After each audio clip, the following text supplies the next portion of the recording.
Hello and welcome to the morning meeting. My name is Jimmy. Maddie's here, building Jomboy Media. A little behind the scenes weekly podcast. Today we've got opening day right around the corner. There was a fantasy draft yesterday. I need updates on my team just to let you know. And we have our Factor question of the days brought to you by Factor. YouTube Shorts plan I am on rolling out today. We haven't, by the time people listen to this, that will have happened. Okay, yep. That's fair.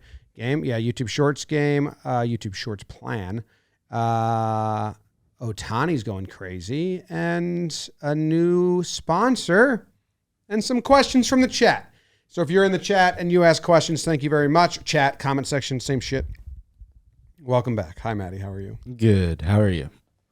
I'm good. I got in early today. Been building this YouTube short thing the whole morning.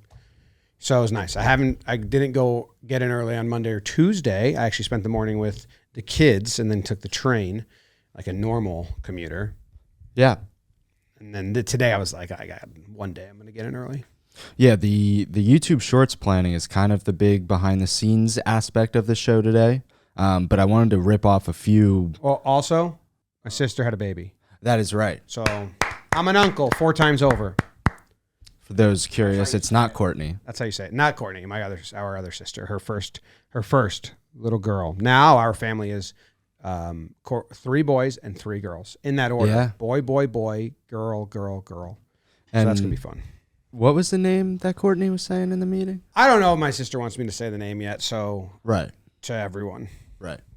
So I'm not going to say it. I'll tell you Don't privately. But yeah. I forget. I do want to know privately. Sure. I'll type it on the thing. Lovely. I don't know how you spell it. That's right. Yeah. Get that out of here. Back. All right. Before we dive into the real behind the scenes, I wanted to do a few things off the top, including reacting to your fantasy team, which you did not draft yesterday, but I linked Max's tweet who drafted on your behalf if you want to open that. Does that, if I click this link, it'll show me my team? Yes. Okay, I want to do some questions first. Okay. How'd the production of the whole thing go? In the most humble way, I was very proud of myself because I did. You did all the switching? Yeah, BBD was like in there, so then I was doing and typing it out? Yeah. Okay, that's cool. Yeah, I couldn't make it because it was like after hours, and I'm pretty committed to not missing family time, even more so than in the past. So there's going to be changes to my content schedule moving forward that I'm already like putting in place just to make sure with 2 kids now that it doesn't get away from us and Katie has help and all that. So, yeah, that's stuff that I would like to be at, but you know what? I'd actually rather be with the kids more. So no, that's fair. Being honest. And so Max drafted in my proxy. I did give him. He asked anyone I want. I said I want this strategy. I don't know if he did it. So before we even dive into it, also shout out to Mike because he crushed all of the like setup, and there was 2 wireless mics, like handheld mics that we had in. Mike D, yeah. There were 2 handheld like wireless mics, which I hadn't seen in that room before, and those worked so well. Yeah, it was good. Joe's got snaked so many times, so he had like a queue lined up, and it makes a sound when somebody's taken out of your queue. Oh, that's funny. He was the only person that left his computer noise on, so anytime his queue got taken from, everybody knew. That's really funny. But yeah, if you click that link, okay, your team will be there. I'm clicking the link. Max Mannis drafted the squad for Jomboy in our fantasy league.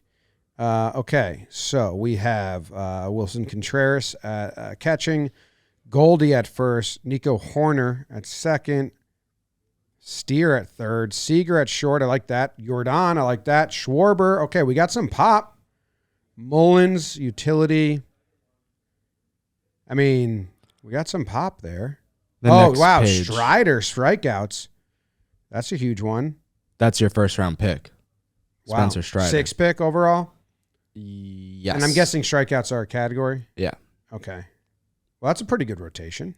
Yeah, your top 5 picks, Strider, Alvarez, Corey Seager, Framber. Strider, Alvarez, Corey Seager, Framber. Okay. And Schwarber.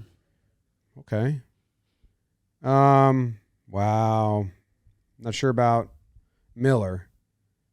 Still got a lot to I don't know if he's throwing another fastball, but he's a bench pitcher. Yeah, that's a bench. He got. Oh, I thought that was Ranger Suarez, but that's not Ranger Suarez. That's Robert Suarez. Good draft. You're confident with this? It's top heavy pitching, but like if Strider, Steele, Valdez are great, Bassett's going to get you wins. Yeah, I don't know. I mean, you have to look at other teams, I guess. I can show you some of the other teams if you want to do a deep dive. If not, and also the categories. I know it's points, but what are the offensive categories? Home runs. It is. Is it just like hits one? Because I don't know how well we're doing there. Shelfie. Seager should be good there. And that's it. Goldie. Update. It's a points league. It's not I know that. Categories. But they're still go into the points. Sure. Yeah. It's runs scored, total bases, RBIs, walks, strikeouts are negatives, hit by pitch, stolen base, ground into double play, negative. Whoa. Grounded in double play is negative? And home runs are not. It's just total bases. So then the hits thing is fine. This is great. Great. I like it. He wasn't able to do my strategy with relief pitching. That's okay. I will say you, Max, had the most even draft throughout the board. You never took the same position group back to back. Good job. Whereas like Joe's 4 of his first 5 picks were infielders. It's not a bad thing, but smart. Someone just tweeted at me, never listening to your YouTube again. All right. I don't know why. The other thing that I wanted to go through was spring training because you just got back from a weekend in Tampa. Yes. Brett asked. Brett. Okay. Brett Hafner. He said, what is your favorite part about going down to spring training? The bus rides. No. The bus rides. That's like the joke about what do you miss most about playing baseball? Right. The camaraderie. Right. The bus rides. Mm-hmm. I don't know a favorite part. It's all really cool. There's just like a lot of different elements of like meeting people that listen to the show is really cool. A lot of people said they listened to Morning, which was nice. Some people didn't listen to Morning, but they really liked the little behind the scenes snippets we put on socials. Man, we saw Bossy. I liked chatting with Bossy for a while from Blitzball Battle 1 in Hudson Valley. He's awesome. And then like meeting people that listen to the show is really rewarding, really good, really draining. Like the event was fun and good, but maybe the most draining event like we've ever had. I felt like I had like absolutely nothing left in me because it's like 4 hours straight of 45-second conversations, and then you turn around and do another one, and like it is very. I love meeting people because we don't go on stage or tour and see our audience ever. It's just people. We're just in a room. It's just the two of us. And then people will be like, listen, this is very nice. But yeah, that was usually you do like an hour meet and greet and then you like do trivia night or you sit and watch the game. This was 11:30 to 4 o'clock straight of meet and greet. Right. So like I couldn't function afterwards. Just like social battery just because I'm not an extrovert at all. So that was draining, but really fun. And then the one thing I said, I told to the leaders meeting, I told to the group that I'll share here because it does make me like kind of proud of us or like what, or like kind of like a twinkle in my eye. When we walk through spring training, so we wanted this trip to be twofold. One, an event to meet our audience and have fun at a game. And two, to go get FaceTime with all the people behind the scenes at Yankee Stadium. We hadn't been there in 4 years because of COVID. Then like the strike and delayed start, and then Jake had a wedding. So we hadn't been around Yankee Spring Training in 4 years. And we had gone 3 years in a row before that to get like chummy with reporters and see some guys and talk and all that. So as we were walking around the facilities, like the different types of people that stopped and said hi, like Carlos Rodon stopped us in the hallway. It was like, hey, I haven't met you guys. Like, how you doing? Like, I genuinely asked about us, our background. That was cool. Cashman said hi. Booney stepped out and said hi to us. And then you had like other coaches, Matt Blake, Tanner Swanson said hi. Players, like we saw Efros and Wellesley, But then also went up to the broadcast, and like Susan Waldman gave me like a big hug, and she was the best. And she was like, "How come you never had me on?" I'm like, "I'm too scared to ask," because she's always been my top guest. But like just chatting with her was cool. And then like all the guys on the beat are really nice. And I was telling the crew, I was like, I don't know how many other people walk around the facility and have touch points with all those different fractions. Front office, because like a couple analytics guys we know said hi to us, coaches, players, broadcast, and like print journalism. And then like even like, like the Yes crew that's like filming for them, we know them and say hi. So it was kind of cool. Maybe it's a lot, maybe it's not that unique, but in my mind, that's pretty cool that we can get like little conversations and relatability and chatting with like all those different departments. I think it's like something we should be proud of. Yeah. So that was cool. No, that's awesome. And then we were talking in the leaders meeting of that kid that said no baggies is so funny. Yeah. No baggies. Damn. No baggies. Ha. Evil. That was nice though. Yeah. A lot of people ask for signatures, and I feel like that was Carlos Rodon was signing along that fence, and then he asked me to sign a ball. And I'm always weirded out already because I'm like, really? Okay. I try not to sign balls that they have player signatures on them. Like, hey, do you have any players on here? But they'll be like, please. I'm like, what am I going to say? No. But then one of them, they were like, well, I got Hoke on here too. And I was like, all right, fucking Hoke's on there. I'll put my signature on there. Yeah. Not that you can read it. That might be the saving grace. It's like, okay, like Yeah.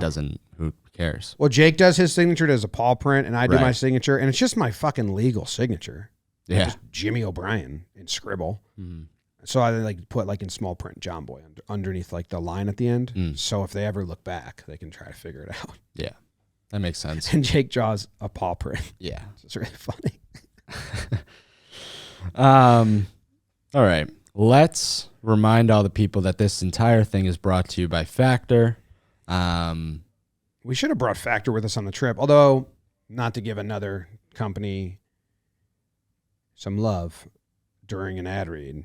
So I'll pause it. There's a place down there that we like very much enjoy going to because it's healthy and quick. And if you want healthy and quick, Factor's also healthy and quick and convenient and decision free. And they have a new discount code for you. Code. Nope. I think I read the wrong one. What an idiot. Strike that from the record. Bleep and blur the whole thing. Factormeals.com/morejomboy50. Use code morejomboy50 to get 50% off. That's code morejomboy50 at factormeals.com/morejomboy50. Get 50% off. They have over 55 nutrition-packed add-ons that help your weekly meal planning even more delicious. And because I botched this read, I mentioned another company and gave out the wrong discount code, I need everyone to go punch in that code. Help us out. Yeah. Make sure Factor's not mad at me. And leave a comment being like, hey, even though that was a 6 out of 10 ad read, I'm still going to go check it out. Yeah, go leave that comment. We'll send all those comments to Factor and be like, hey, Jimmy botched the read, but look. Yeah. And get a smoothie because those. Oh, you like those? Mm-hmm. Okay. Let's talk the Factor Insight of the week. I very much so enjoyed this question. Yes. Mike asked, what does, quote, "We are a reverse mullet on the office wall" mean? It is visible in the latest GeoGuessr video when we did the send-off. GeoGuessr. Send-off. It's good stuff. Reverse mullet. I made this up a couple years ago when we were trying to bring out like who we are, what are our values as a company, who do we want to be. A mullet, as everyone knows, is business in the front, party in the back. We are the opposite. On the surface level, the people that enjoy our content, that just tune in, they will leave comments like, this is the best job in the world. I can't believe this is so easy. Wow, you get paid to watch baseball. It's a party in the front. But in the back, it's all business. Like it is a grind. It is a revenue-based operation. We have 60 employees. I got to pay all their salaries. We got to make money. We got to help each other out, communicate. You have to put in the work on the back end, but the front end is all fun and a party and good times, because that is our, like, that's what we're trying to allow other people to partake in. So it's just a reminder that, you know, I think that when I originally like said this, I said we're a reverse mullet. It's a really hard thing to be. It's much easier to be just a regular mullet and go 9 to 5 and be, you know, working and then party on the weekend. We got to work a lot of weekends. Mm-hmm. It's very fun, the job, but it's still a job and a grind. And if you want to be successful, you have to remember that there's two parts here. So it's that sentiment. Yeah. That was a good answer. We can dive into some more questions. So if you have anything that you want answered for next week, leave a comment now, in addition to your factor comment that is asking a question for next week. Before we get to those questions, let's finish up with our true behind the scenes part of the show, talking YouTube Shorts incentive plan that is rolling out today. Yes. I have a big meeting with the creative side of house today, and we're building an incentive program, or I built an incentive program to try to attack YouTube Shorts better. So YouTube, it's like a conundrum. It's a catch-22 right now. The way to get new audience is via short form. The way to monetize is long form. It's hard to grow long form without a new audience. So does that make sense? So the Warehouse is a perfect example. In 2023, the Warehouse YouTube Shorts took off. They went insane. What that led to was 200,000 subscribers. Like, one video got us one short got us 50,000 subscribers. Those subscribers lead to more consistent viewers of the long form content, of the full games. We saw a direct relation of that. And, you know, the algorithm that YouTube uses, they get you new audience via shorts. That's how you go. That's the bait that they put in the water. And you reel them in, and hopefully, you know, they stick around and you eat the fish. More consistent viewers equals more revenue, and then more revenue, as I kind of said earlier, that's the company. We have to make revenue to operate, gets more opportunities. So for Warehouse, in 2023, we went crazy on YouTube Shorts. They got us more subscribers. That bumped our average view for all of our long form videos. And with that, we were able to sell the channel as a whole, basically, for the whole year and not have to parcel it out. And once we have the comfort of brands investing in the channel as a whole, because the subscribers are there and the views as short and long are there, we have more opportunities. We can do more. It's just easier to know, like, we're allowed to do this. So we need to prioritize original content that's short form. This has been a tough thing for us to do because it's not where, like, the real revenue comes from. Like, we can't sell it. Our sales team can't sell it. And the CPM that you're going to get on the short form is not good. But it, in my opinion, and based on, you know, past experiences, it does help you build the long form viewer. So we're really bad at YouTube short form on a lot of our channels. We're really good at short form for Twitter. Instagram's going absolutely nuts right now. Like, our main channel, Instagram, is going crazy right now. So we're really good there. So we're clipping these clips up and sending them out on Instagram, TikTok, YouTube, Twitter. And TikTok has been pretty good at times. It's a little harder. Instagram's, like, right now hot. But we need to crack YouTube Shorts. Like, in all honesty, some of the effort, some of the stuff going out there is just, like, not worth the time to upload it, because it's, you know, this is made for Twitter and we're just shoehorning it onto YouTube. So I've been diving into the back end, trying to figure out what works, what doesn't work.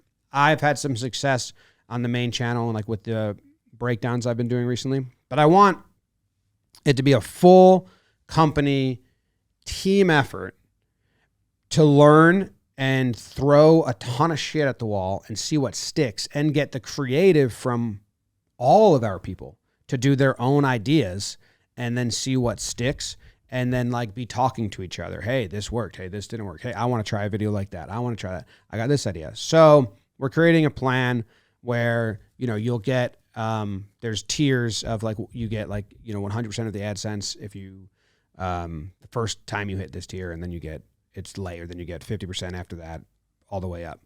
And then early on we're gonna assign like you make one short a week or 2 shorts a week, whatever it is, for this channel, and really like point them in a direction. And then hopefully I'm hoping some people just run with it. Like, I think there's an opportunity here for some of our social team, editors, creators. That's the 3 fractions that make up the creative side of the house, to like crack the code and just be pocketing a couple, $100 a week in like incentive bonus because they figured out how to get 400,000 views on YouTube every time they upload one. Which, if you look around, there are channels that do that like easily. Mm-hmm. They just have figured out a code and cracked the code and like done it. So that's the plan. And then the other plan is I want to like unify the whole company a little more and not be aiming at 100 targets. You watch Masters of the Air? No. Well, the Germans, when they were flying their fighter jets, they would all aim at the same American plane. And this is a horrible example because it's Americans dying. But if they were all to be like, hit whoever you want, they'd be less successful. Right. When you have everyone aiming at the same target and you get it, and then you all celebrate and you're like, all right, let's get the next one. That's how I want to attack this. So I'm opening it up, the incentive plan, to 3 channels at first. Mm-hmm. And we have subscriber goals. So once we all attack it, I also think channels have their own little code that to crack. So if all 15 to 20 of us are like putting our heads on Talking Yanks, like we need to get Talking Yanks to 100,000 subscribers. It's crazy. It's not there. It doesn't match the views. It's making it harder to sell when it's a very successful podcast and show, but we just don't have the subscribers. We don't do short form, and non-Yankee fans don't subscribe. That's my 2 reasons. So to have 20 people attacking that with ideas and concepts and seeing, hey, I think this will work or that will work. Then at the end, we get to our goal. I think it'll be easier to, okay, let's leave this in like 3 people's hands to continue the shorts. It's easier now. We've figured out what works on this channel, and then send the wave of people. Okay, now let's go attack JM Entertainment. Let's figure out what works here and get everyone's brain, just part-time, because they still have regular jobs, like working and attacking it. And then we clear that target and then we move on. And hopefully it's like a wave of learning and everyone working as a team together while getting individually like bonus money. For sure. That's the plan. We'll see if people buy in or not. But we've been saying we need shorts. We need shorts for a while with no formal like.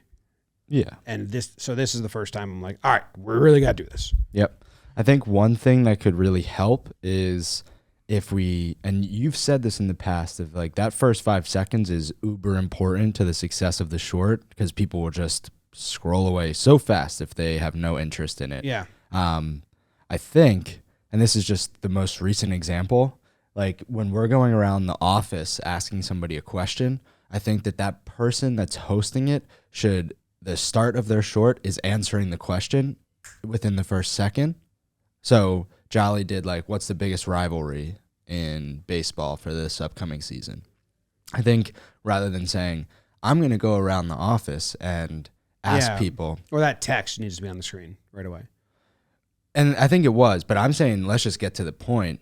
And then what I like in YouTube Shorts is then at the end, Jolly finishes his sentence and then it loops. So, yeah. Well, I agree. You don't need any intro. You shouldn't have any intro. No intro. The intro is the title. They see the words on the screen. What's the biggest rivalry in sports? And then the first word spoken would be like Red Sox, Yankees. Yeah. And then you can like the middle people can have a little more thought or stuff, and then you have to a quick hitter at the end. Ryan, who came on to do mine and Jake's socials, I've been like, he's like repurposing some old breakdowns and stuff. And I'm like, hey, like these are kind of like, remember like 2 years ago, this breakdown happened. So we don't need to tell the whole story. So just, Adrian Hauser puking, the first 5 seconds should be me should be the, like, you should swipe up and then the video starts, oh my God, looks like he's going to, and then that's it. Yep. Don't need the, like, Adrian Hauser on the bump for the Brewers. It's a 2-0 game at all. Mm-hmm. So, yeah, that's pretty key. I mean, if just pick your hand up and mimic how you swipe through YouTube Shorts and the rhythm at which your thumb goes, that's how much time you give a video before you know if you want to watch it or not. It's like 2 seconds. It's crazy. So your first 2 seconds have to either be like very visually, whoa, what? Or the words are on the screen, like top 5 water bottles. And you're answering. And because then they know. Yeah. Like their hook's already there. That's at least theory 1. I can't wait till we have like 20 brains all trying to think this way. Mm-hmm. So I bought a bunch of games and a bunch of stuff for people to do. And then, yeah. Nobody said Yankees Red Sox is the biggest rivalry of the year. Pakistan, India. Yep. That's what I would have said. Some people said some funny answers. Okay. Yeah, Jack Doyle said the White Sox in rain, I think. There were a few other funny ones. Dalton said the Dodgers in the postseason. Now I forget the rest. Wow, Dalt. It was a very good short. I think that if we and the other thing is put like it in a different format. The social team has been asking for original content to post on Instagram, TikTok. So just because we're trying to crack the YouTube short code there's added benefits here of like, well, yeah, our Jomboy Media Instagrams and TikToks are also now going to be flooded with content as we try to like do this. Yeah. And spreading it out across everyone, it's no one's burden. That's the other slide I have to put in the presentation today. Is like, these should not take long. Like 15 minutes. Like the edits should be as basic as you can. Besides having to put like words on the screen, that's the most you should have to do. Mm-hmm. Yeah. And like just, and you should just, besides those like back and forth guessing ones that we did in spring training, otherwise you can do it all on your phone. You can even do that on your phone if you have 2 of those stands and just put it like this. Mm-hmm. Yeah. Yeah. No keyframes. Say that. Is this a new one? I don't know. It is. You would know better. This is a new one. This isn't mine. Okay. Mine was more simple. So yeah, I mean, you can get the audio and then just put 2 phones and just like, even like just selfie it, like 2 phones here and there. It would be simpler to record it. Yep. So that's what we're laying out today. Hopefully the response is okay. Yeah. No, I'm excited. I think that if we don't answer what you had alluded to earlier, that's going to be the only question that gets asked. You said that you plan on your content schedule is already changing a little bit. Oh, so yeah. Can you just fill people in with what that means? Yeah. I don't know what it means yet, to be honest. Like once the season starts, we'll know more. I know that I made a list of priorities, and I'm planning my week around that. So certain stuff gets harder to record.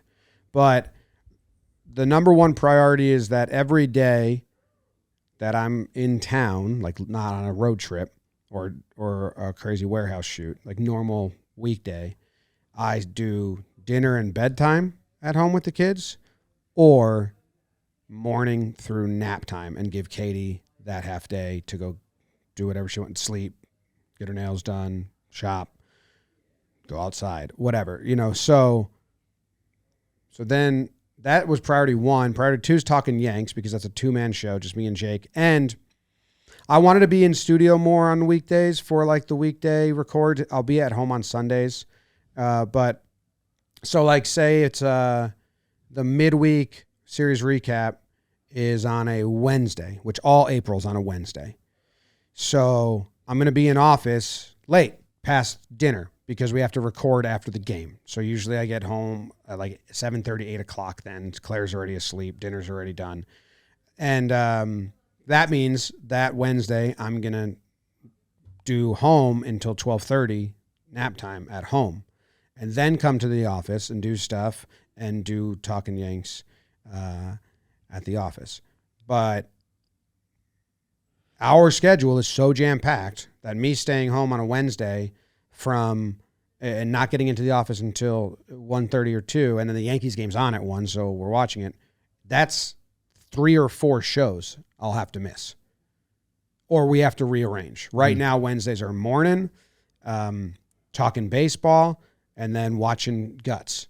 So that's those 3 things now we have to push to Thursday if everyone else can, or I'm just not on it, or we change it. But I have to make family more priority this year than last year. So, yeah, my content calendar has to get lighter in a way. And then also we have like some really big opportunities that are being presented to us this season that will take me away from like the day shows, but they're big opportunities that we're not going to be able to say no to. So just trying to figure out where to find time and to make sure that Katie's not, doing all shifts of the day alone any day, really. So I don't know really where it stands. I know that April sucks because it's all Wednesdays. So it's tough for those other shows. Like I might not be on Talking Baseball a lot in April at all. And that's a show that's lower on the list of priority because it's a huge time commitment and there's 3 people. So like Jake and Trev have it. They can do it. Whereas like Weekly Dumb, I can't miss. Talking Yanks, I can't really miss. Yep. So that's fine. Makes sense. Let's jump into the questions of the week. There's 6 of them, and the question segment is brought to you by Under 5'10". Oh, you're under 5'10"? Yep. So am I. Under 5'10" makes clothes that fit you. Like we did a video walking around in them the other day, and I was like, oh wow, bizarre. These fit me. A lot of times I have to get my pants tailored, or I just like fold them, and that looks stupid. But also like the inseam is like, oh, this fits. I don't have a saggy bottom. The Saggy Bottom Boys. What movie? Is that their name? I don't know. Soggy Bottom? Soggy Bottom, not saggy. Okay. What is it? What movie? Oh, brother, where art thou? Oh, brother, where art thou? You don't know that one? No. No. It's a very popular movie. I'm only familiar with the Sticky Bandits. Some of the newest items from Under 5'10" include super soft joggers, ultra stretchy casual pants, and long sleeve t-shirts. A little behind the scenes, the gray baseball pants we wear in the warehouse are just Under 5'10" joggers. Yeah.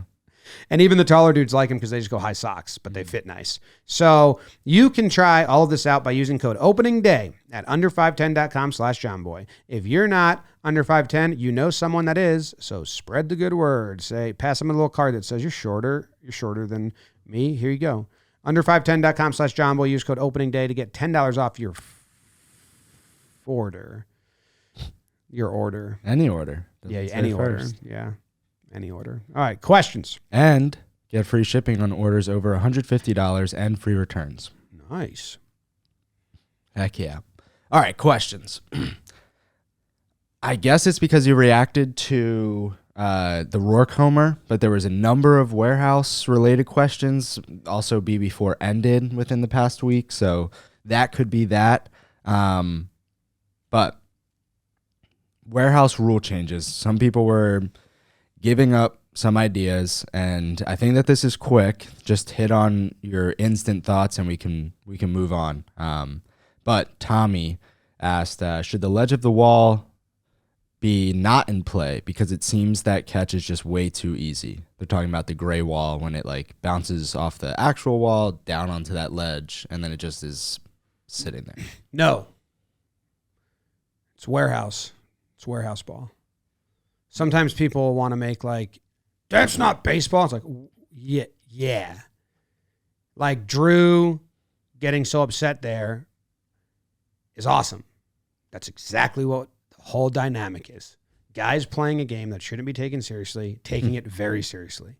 Like, that's a brutal, bad break because we're playing fucking pinball version of baseball. But there's real feelings on the line. Like, if the Devastator rule wasn't there, would have had a nice a nice winning double versus Trev in the BB1 championship. Instead, we got an awesome reaction. So no, like that is what we're going for. Someone said put a little ramp thing there, so at least the ball takes a weird carom. I'm not against that idea, like putting obstacles, so it more is like Plinko, like will it or won't it. I'm not against that at all. Like putting, you know how they like put all those like things so skateboarders can't like grind on benches. Like if we just had little like nooks and crannies so the bounces were a little odder. Sure. Not against that, because that's more going into Reaction. warehouse and not going into like make it normal. Yeah. So shout out to I might be biased for that idea. The next warehouse rule suggestion, Fade NXC said week 2 of presenting a double play idea for blitzball battle. This if you field it and throw a strike, that's a double play. Offense needs help.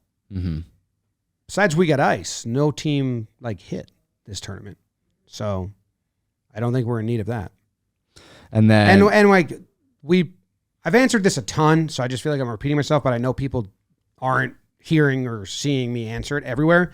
We've tried the double play rule before. When you get an easy one, it is so boring.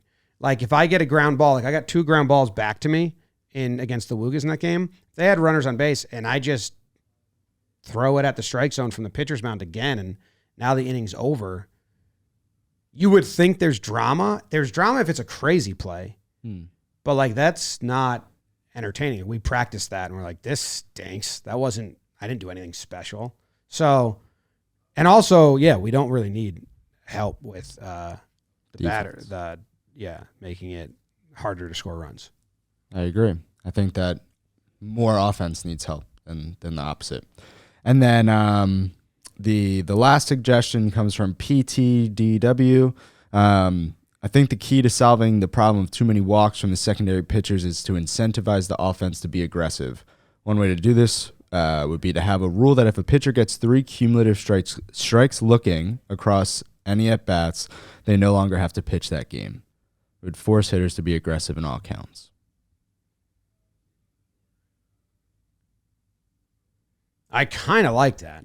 It's really confusing and hard to keep track of. That was my thought. But yeah, if Joe's throws 2 looking strikes, You have to swing. You would have to swing, which would result in a ball in play or a better hit.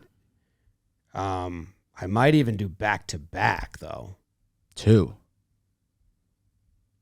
It would be a rule for your secondary pitcher. Yeah. I mean, obviously, I'll ask all the guys. I like having an out because I don't want to do just one pitcher.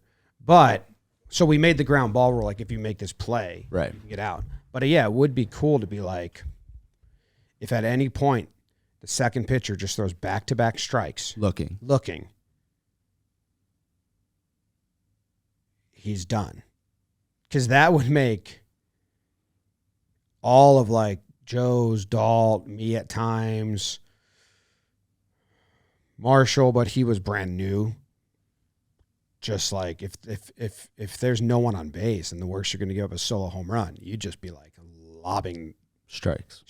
And actually that's a better strategy because then you can get into ground ball outs or like ceiling outs.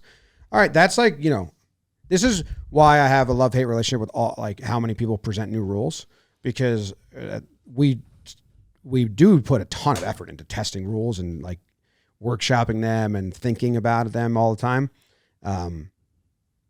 But 1 out of 10 times someone comments it's something that I'm like, whoa, shit, okay, yeah.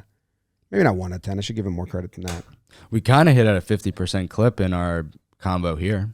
It's not bad. But the problem is like sometimes it's rules that we've workshopped and tested over and over and over again, and then they just come into it complaining like I made it up on the fly. Yeah. It's probably the only thing I'm sensitive about. Like truly, like I know that I'm being overtly sensitive, but how much that narrative goes that I make everything up pisses me off so much. Yeah, all of those rules are tested and known going in. Regular listener, C-Mel, shout out to them.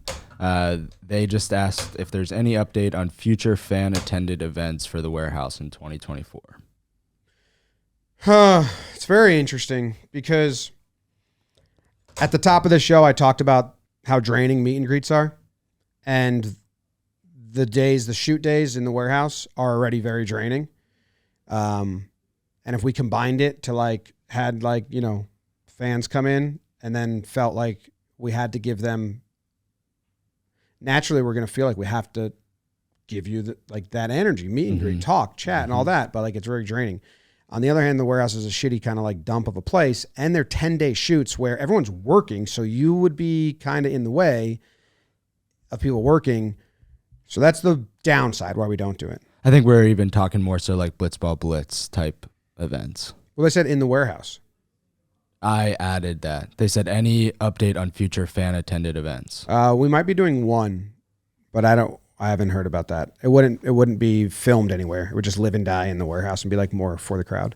Well, I wanted to get at Blitzball Battle 5 is filming in the week, and Blitzball Battle 4 filmed during the week, and you could tell we had not a lot of people there. Yeah. So I already wrote in the Slack an idea that we actually take our bleachers and tape seats, so we know how many people can fit, and then assign seats, so we can actually have people actually make it look more crowded if it's not, and then know hey, we have 10 empty seats, and then we could reach out to local people that are local and fans of the warehouse to come fill it. But yeah, so if we have to do you'd have to take the weekday off to come because we're filming during the week. So I don't know if that's what you want to do, and it's a whole day. You know what I mean? You're stuck and you got to cheer. You got to be loud.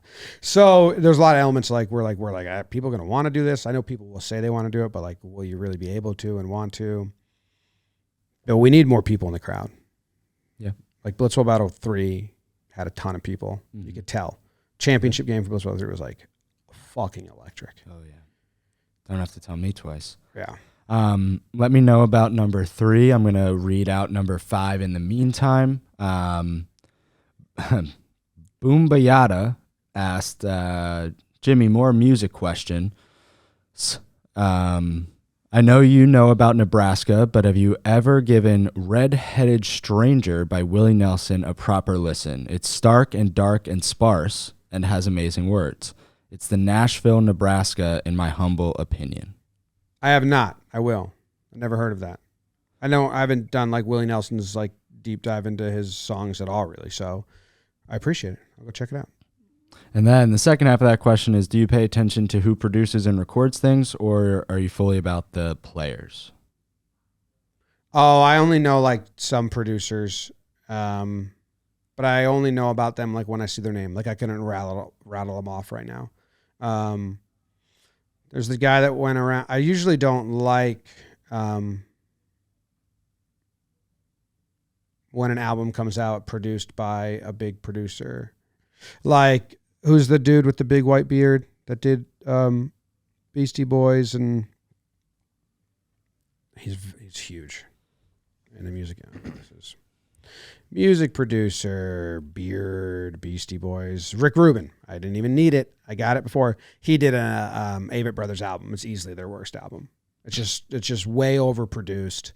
They talked about their production strategy, and it was they did demos, then they did this version, then they did that version. It's dude, just release the demos like usual. Just do that. It's good. So there's another producer that does a lot of Southern music, and I know that he did a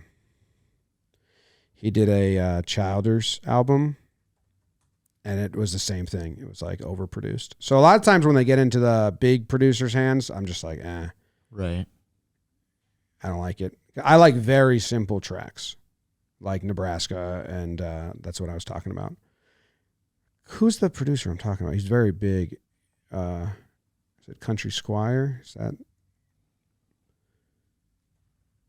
But Jason Isbell, I like him, and he'll produce some other artists. That will make me check it out. Phoebe Bridgers produced Christian Lee Hudson's album. I really like that. Oh, no, Sergil Simpson did Country Squire. I like that. So I like when artists produce a little bit. DJ Khaled? I don't know. I couldn't tell you what any of his actual songs are that he's produced or anything. All right.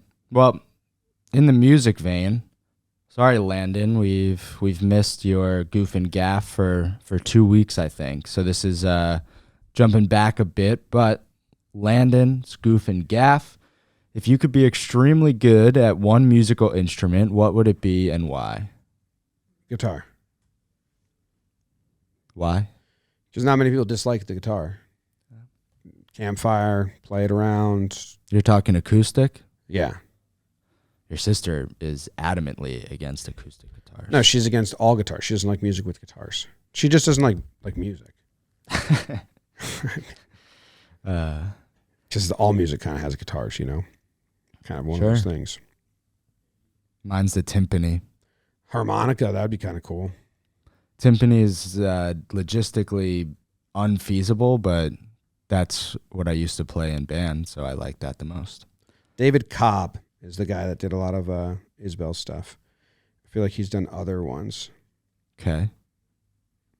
Actually, I might like when he does albums. I don't know. Yeah, he's done a ton of artists. I think I might like Cobb. Okay. Me too. All right. Friend of the program, Brian Feingold, asked our final question here, warehouse related. When do you guys put up the banners for the warehouse champions? You can't put them up immediately since you record other content. No. Will the banner reveal be a part of the first pregame show of the following tourney? ?